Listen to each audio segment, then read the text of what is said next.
Wa may yashkur fa innama yashkuru li nafsi.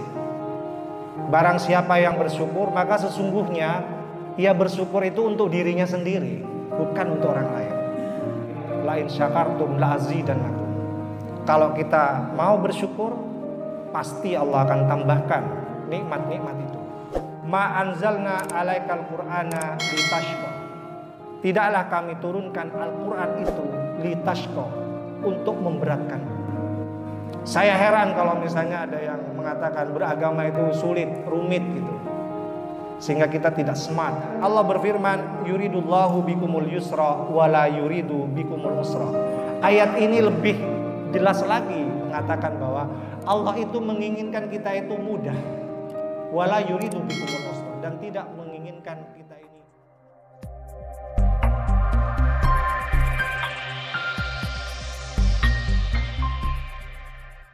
Assalamualaikum warahmatullahi wabarakatuh.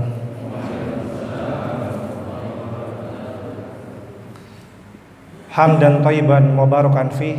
Asyhadu an la ilaha illallah wa asyhadu anna Muhammadan abduhu wa rasuluhu, amma ba'd. Qala Allah Ta'ala fil Qur'anil Karim, a'udzu billahi minasyaitonir rajim. Ma anzalna 'alaikal Qur'ana litashqa. Wa qala ta'ala fi ayatin ukhra, yuridullahu bikumul yusra wa la yuridu bikumul usra. Jamaah pengajian yang berbahagia, mengawali pengajian rutin kita pada petang ini, marilah kita bersama-sama memanjatkan puji syukur kehadirat Allah Subhanahu wa taala atas segala nikmat yang Allah berikan kepada kita, terutama nikmat sehat, nikmat kesempatan. Rasa syukur ini perlu selalu kita ingatkan, karena memang faktanya manusia itu sering lupa ketika diberikan nikmat-nikmat kesenangan, nikmat kebahagiaan. Banyak fakta-fakta yang bisa kita saksikan sendiri, betapa manusia itu kalau diberikan nikmat enak, sehat, kesempatan, seperti yang disampaikan oleh Rasulullah, itu sering dilalaikan, sering dilupakan. Oleh karena itu sangat urgen untuk selalu diingatkan. Apalagi ada sabda Rasulullah yang secara khusus mengingatkan kita bahwa ada dua nikmat yang manusia sering lalai, sering lupa. Rasulullah bersabda, ni'matani maubunun fihima katsirun minan nas as-sihha wal faragh. Ada dua nikmat yang manusia itu sering melalaikannya. Yang pertama adalah nikmat sehat, yang kedua adalah al-faragh, nikmat kesempatan. Saya pernah merasakan ini. Saya pribadi beberapa kali saya diberikan kesempatan untuk mengaji bersama di sini, tapi saya selalu absen karena mungkin saya termasuk yang tidak memiliki kesempatan dan kesehatan, atau sebaliknya saya mungkin melalaikan nikmat sehat dan kesempatan itu. Ya. Pada saat saya punya kesempatan, saya diberi ujian sakit dan alhamdulillah sudah membaik. Pada saat sehat, saya tidak punya kesempatan itu, sehingga saya baru bisa memenuhinya malam ini, menggantikan rekan saya Pak Sapuan yang insya Allah nanti akan memberikan kajiannya pada malam Rabu yang akan datang. Oleh karena itu sekali lagi saya sangat bersyukur bisa mengaji bersama jamaah yang berbahagia. Oleh karena itu rasa syukur ini sebenarnya kan kalau kita wujudkan untuk kegiatan-kegiatan kebaikan, itu sebenarnya akan kembali pada diri kita sendiri. Coba kita tanyakan pada diri kita masing-masing yang mungkin punya pengalaman berbeda, ya. Makanya tepat apa yang disampaikan oleh Allah, wa may yashkur fa innama yashkuru li nafsi. Barang siapa yang bersyukur, maka sesungguhnya ia bersyukur itu untuk dirinya sendiri, bukan untuk orang lain. Makanya kalau kita semakin bisa menunjukkan rasa syukur kita untuk amal perbuatan yang baik, amal soleh, kita punya harapan besar bisa dapat janji Allah dalam ayat yang lain, la in syakartum la azidannakum. Kalau kita mau bersyukur, pasti Allah akan tambahkan nikmat-nikmat itu. Jamaah yang berbahagia, ini mengawali pengajian kita pada malam hari ini. Semoga kita termasuk hamba-hambanya yang bersyukur. Kemudian berikutnya, jujur saya belum sempat bertanya menu apa yang sekiranya bergizi untuk mengisi pengajian pada malam hari ini. Saya belum sempat melihat jadwalnya yang di-share oleh Bapak Ustadz Abu Bakar. Tapi saya beberapa jam sebelumnya sempat membaca beberapa kitab lama yang pernah saya pelajari selama di pesantren. Saya tertarik dengan sebuah kitab. Kitab ini berjudul Nuzhatul Muttaqin, salah satu syarah kitab populer yang namanya Riyadhus Shalihin. Saya kira kalau disebut kitab Riyadhus Shalihin, hampir semua kita tahu, paling tidak pernah mendengar gitu. Ternyata kitab ini dijelaskan dalam beberapa kitab. Salah satunya adalah kitab Nuzhatul Muttaqin Syarhu Riyadhus Shalihin. Jadi ada kitab namanya Nuzhatul Muttaqin yang menjelaskan tentang sebuah kitab yang paling populer di kalangan umat Islam, salah satunya yang bernama Riyadhus Shalihin. Di antara bagian-bagian itu saya tertarik dengan satu bab yang mungkin ini perlu kita kaji bersama karena sangat akrab dalam kehidupan kita sehari-hari, yang selalu berusaha untuk meningkatkan ketaatan kita kepada Allah Subhanahu wa taala. Bab ini namanya Babul Iqtisad fit Tha'ah. Bab yang akan menjelaskan bagaimana kita menunjukkan ketaatan. Al-iqtisad, ekonomis ya, atau proporsional dalam menunjukkan ketaatan kepada Allah Subhanahu wa taala. Ada beberapa ayat, ada beberapa hadis yang mungkin bisa kita kaji bersama pada malam hari ini, sekedar untuk menjelaskan bahwa dalam beribadah itu ya, tidak seperti yang kita bayangkan harus mojok misalnya ya di masjid terus misalnya ya. Harus puasa sepanjang waktu gitu. Tidak, atau kurang mengindahkan sunnah-sunnah Rasulullah misalnya. Oleh karena itu Allah pernah mengingatkan dalam beberapa ayat. Saya bacakan satu dua saja karena ada banyak ayat yang menjelaskan tentang ini. Di samping nanti ada beberapa riwayat, ada hadis yang bisa kita jelaskan juga. Ayat pertama misalnya Allah berfirman, "Ma anzalna 'alaikal Qur'ana litashqa." Tidaklah kami turunkan Al-Quran itu litashqa, untuk memberatkanmu. Al-Quran turun dengan tahapan-tahapannya. Kalau kita belajar dalam ulumul Quran itu, yang bertahap itu, bahkan ada beberapa yang banyak menggunakan asbabun nuzul, bagaimana Al-Quran berdialog dengan zamannya, dengan setting historisnya. Itu sebenarnya dalam rangka untuk memahami kondisi dan kemampuan kita sebagai manusia. Oleh karena itu tidaklah benar kalau ada yang mengatakan mengamalkan Al-Quran itu sulit ya. Kita bisa membuktikan ya, turunnya Al-Quran saja yang bertahap itu, yang juga banyak menggunakan asbabun nuzul, sebab-sebab turunnya ayat, itu membuktikan bahwa Al-Quran itu sedang berdialog dengan kondisi-kondisi manusia. Saya heran kalau misalnya ada yang mengatakan beragama itu sulit, rumit gitu. sehingga kita tidak smart untuk beragama gitu.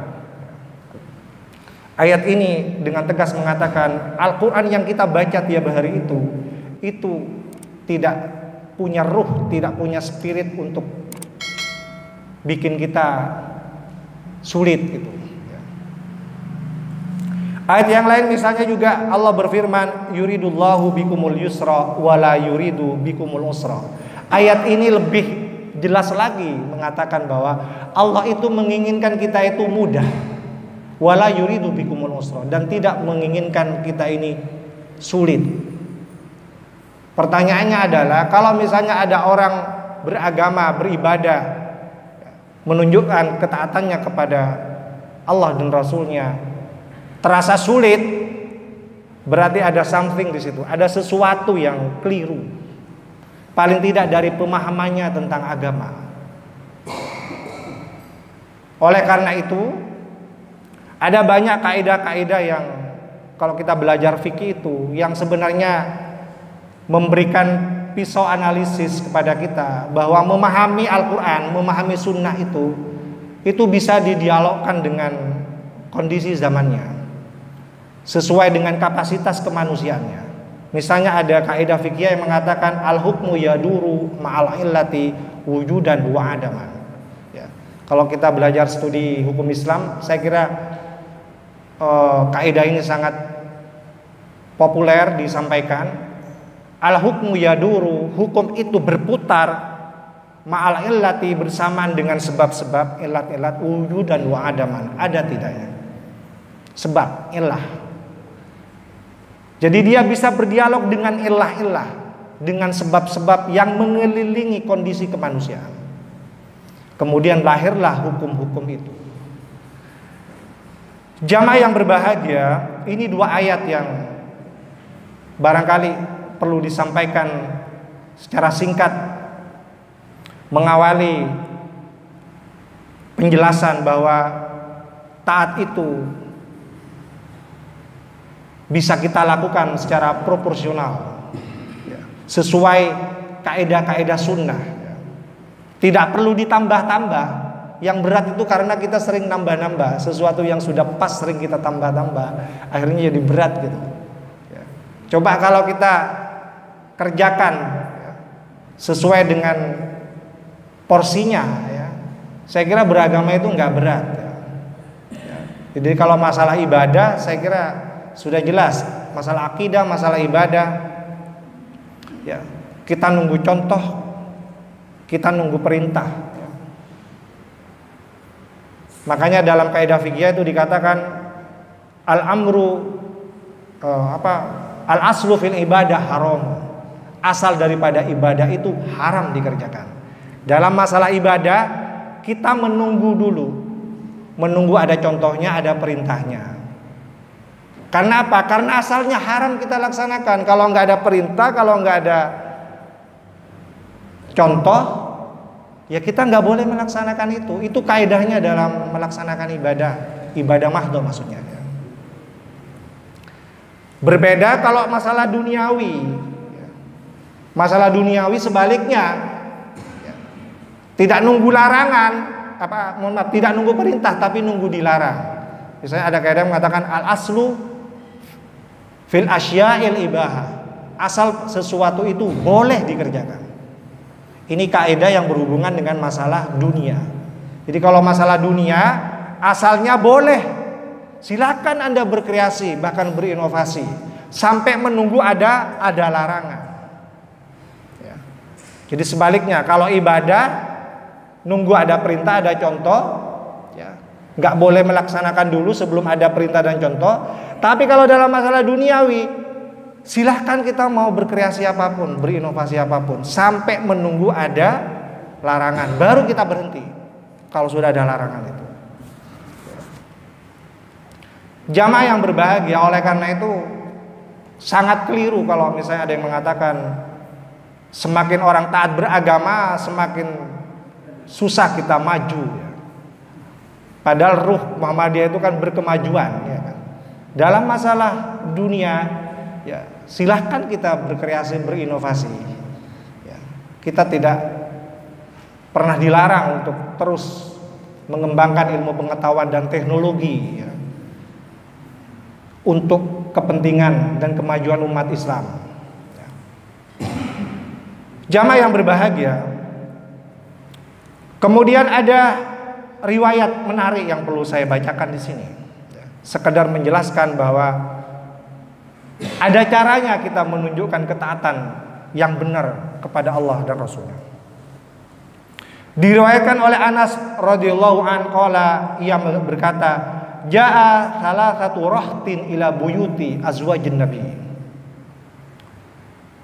Jaa salasatu rahtin, datang 3 orang sahabat.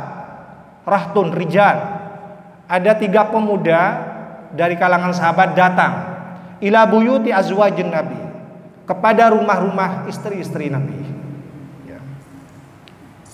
Untuk apa mereka datang bertiga? Yas'aluna an ibadatin Nabi.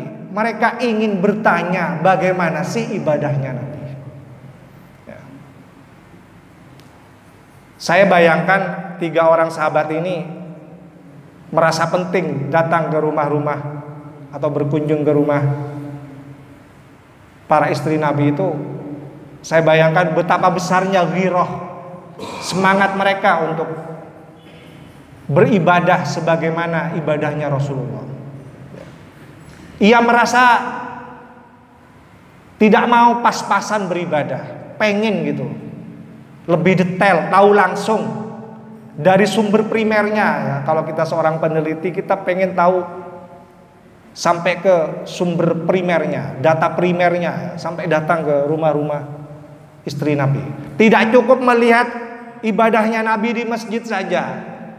Dia ingin lebih detail, gimana sih ibadahnya Nabi ketika di rumah bersama keluarganya. Coba kalau kita punya semangat seperti ini ya, saya kira keinginan kita untuk beragama secara kafah gitu ya, sebagaimana yang dicontohkan oleh Nabi ini, semakin baik. Jamaah yang berbahagia, mereka datang yas'aluna an ibadatin Nabi, ingin tahu bagaimana sih ibadahnya Nabi. Falamma ukhbiru ka'annahum taqalluha, maka tatkala dikabarkan kepada mereka ka'annahum taqalluha, mereka merasa seolah-olah sedikit ibadahnya, merasa sedikit. Sampai kemudian mengatakan waqalu, mereka mengatakan aina nahnu minan nabi, bagaimana kami, ibadahnya kami dibanding ibadahnya Nabi gitu. Sampai sebegitunya mereka membanding-bandingkan ibadah yang mereka laksanakan dengan apa yang dilaksanakan oleh Nabi berdasarkan cerita dari istri-istrinya. Merasa sedikit.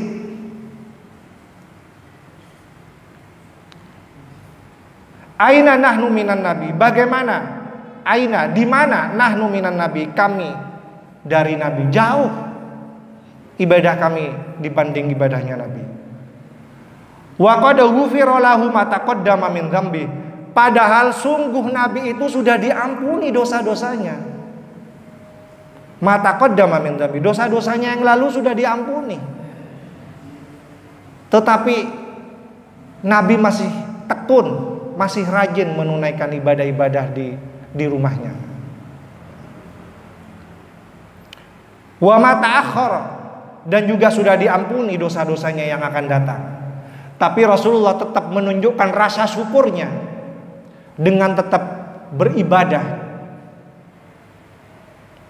Jamaah yang berbahagia, mungkin kita ingat riwayat lain yang mengatakan ketika salah seorang istri Nabi malam-malam biasanya tidur bisa menyentuh kemudian meraba-raba, Nabi tiba-tiba tidak ada di sampingnya karena gelap, mungkin diraba-raba nggak ketemu, kemudian menyentuh kakinya pada saat Rasulullah sedang sujud menunaikan qiyamul lail.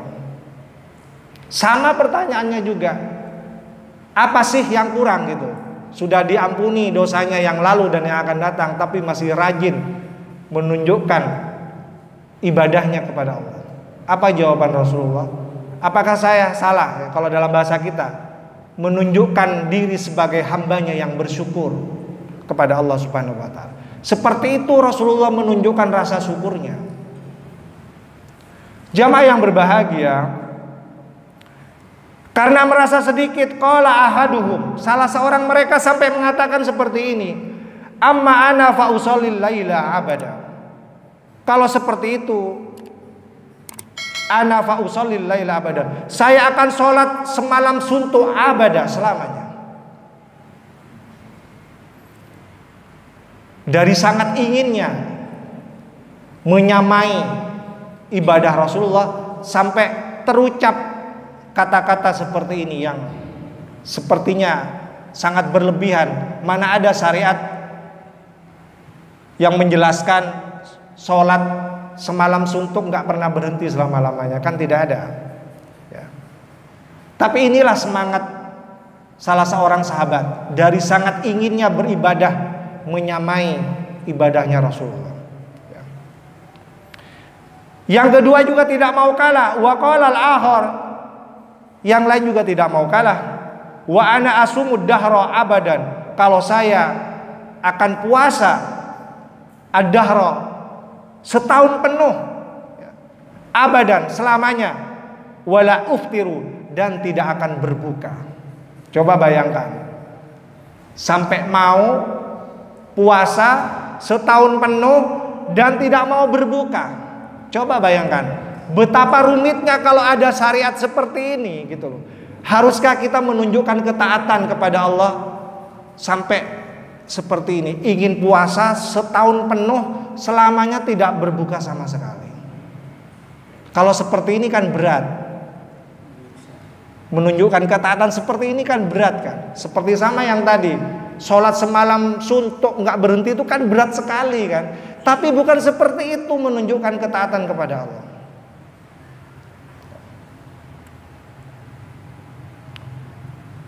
Yang terakhir ini lebih hebat lagi, tidak mau kalah dengan yang pertama. Yang pertama cuman bilang mau sholat semalam suntuk nggak berhenti. Yang kedua bilang ingin puasa setahun penuh tidak mau berbuka. Yang ketiga ini lebih hebat lagi menurut saya. Ini mungkin untuk anak muda yang masih belum nikah ya. Ia mengatakan, wa ana tazilun nisa, kalau saya ingin menyendiri, menjauhi perempuan. Coba yang muda-muda ini, dari sangat pengennya, dari sangat semangatnya ingin meniru ibadahnya Nabi, apakah pernah terbayangkan di pikiran kita sampai mengatakan seperti ini, mau jomblo gitu seumur hidup, nggak mau dengan perempuan ya. Fala atazawwaj abadan, saya tidak akan menikah selamanya. Adakah anak-anak muda yang punya semangat beribadah seperti ini? Mungkin dia akan berpikir, kalau ada tuntutan ketaatan seperti ini, mungkin dia akan mengatakan ternyata beragama itu sulit, berat sekali. Masa seperti itu? Orang normal kemudian nggak mau menikah gitu seumur hidup gitu, ya kan? Berat sekali. Tapi tidak seperti itu menunjukkan ketaatan kepada Allah Subhanahu wa taala. Fajar Rasulullah, kemudian Rasulullah datang ilaihim, kepada mereka. Jadi setelah mereka mengatakan seperti itu, Rasulullah datang kepada mereka. Faqala, kemudian Rasulullah bersabda, antumul ladina qultum kadza wa kadza. Apakah kamu tadi yang bicara begini begitu? Kamu tadi yang bicara mau sholat semalam suntuk nggak berhenti-berhenti. Kamu tadi yang bilang mau puasa setahun penuh tidak berbuka. Kamu tadi yang bilang mau menjauhi perempuan, tidak mau menikah selamanya. Amma wallahi inni la ahsyakum, amma wallahi inni la ahsyakum lillah. Demi Allah, kata Rasulullah, inni la ahsyakum lillah, aku ini orang yang paling takut kepada Allah Subhanahu wa taala.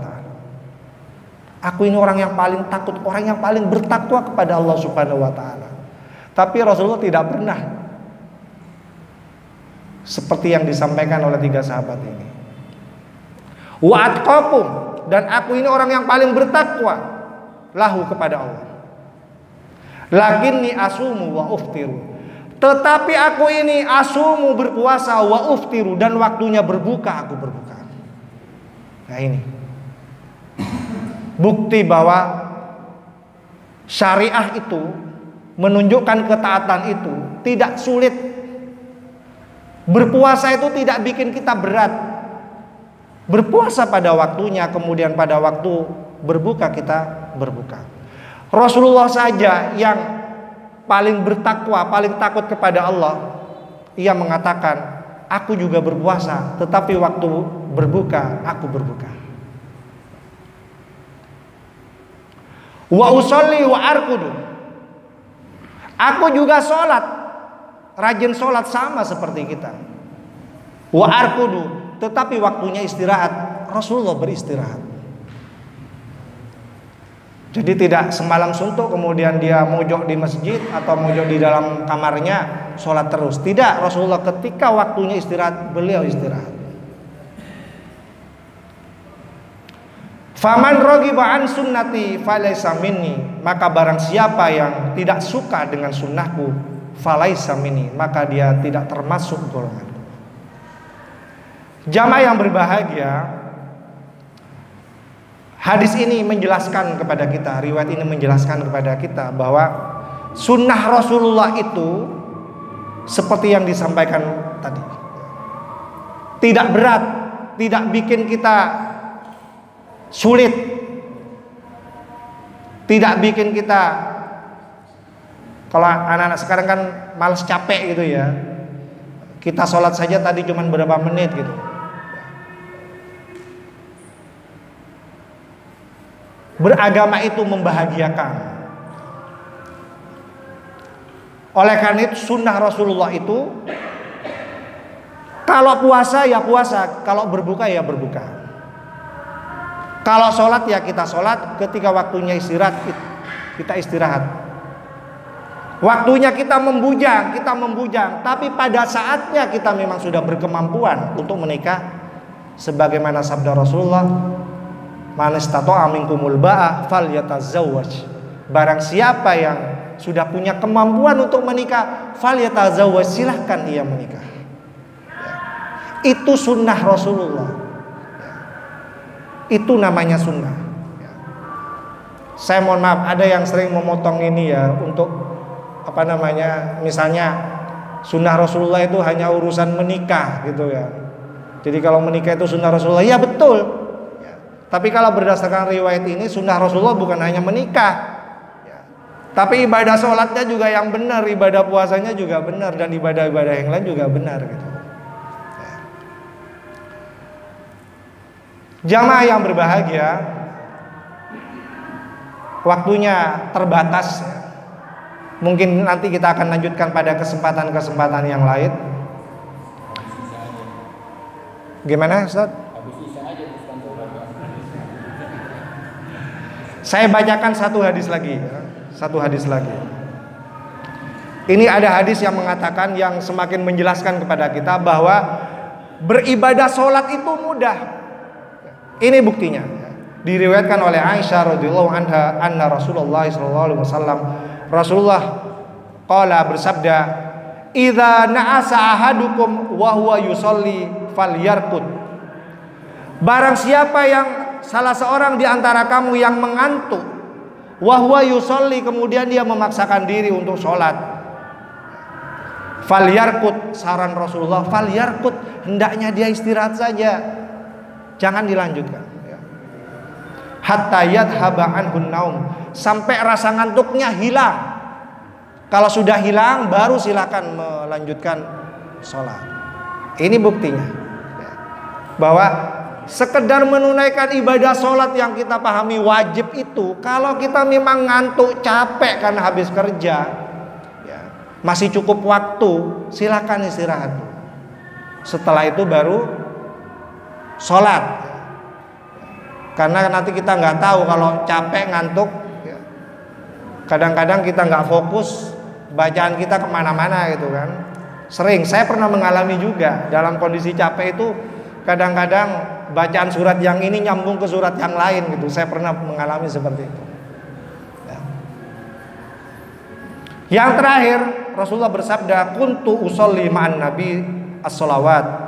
Para sahabat yang bernama Abi Abdillah, ia mengatakan, kuntu usolli ma'an nabi. Ia pernah sholat bersama Nabi as-sholawat, beberapa kali sholat.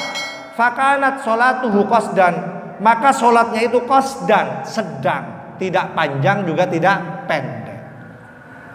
Wa khutbatuhu qasdan, kalau ngisi pengajian juga tidak panjang juga tidak pendek. Qasdan, sedang-sedang saja. Oleh karena itu saya tidak perlu berlama-lama, saya qasdan juga, gitu kan. Yang penting di pertemuan pertama saya mengisi pengajian di PCM Kota ini, paling tidak ada sesuatu yang masuk gitu, ya, bisa dibawa pulang, dibawa sebagai oleh-oleh pulang ke rumah gitu, ya.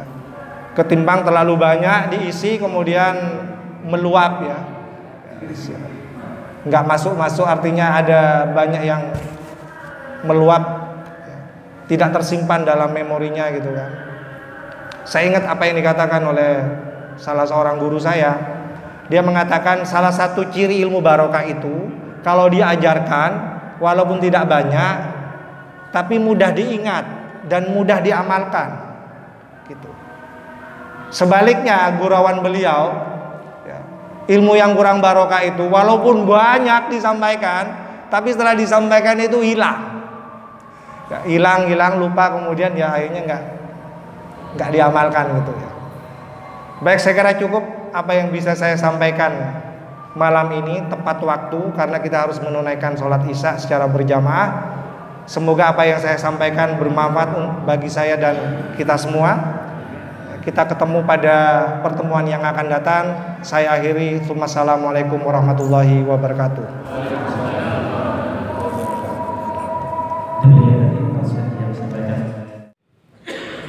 أعوذ بالله من الشيطان الرجيم بسم الله الرحمن الرحيم الرحمن علم القرآن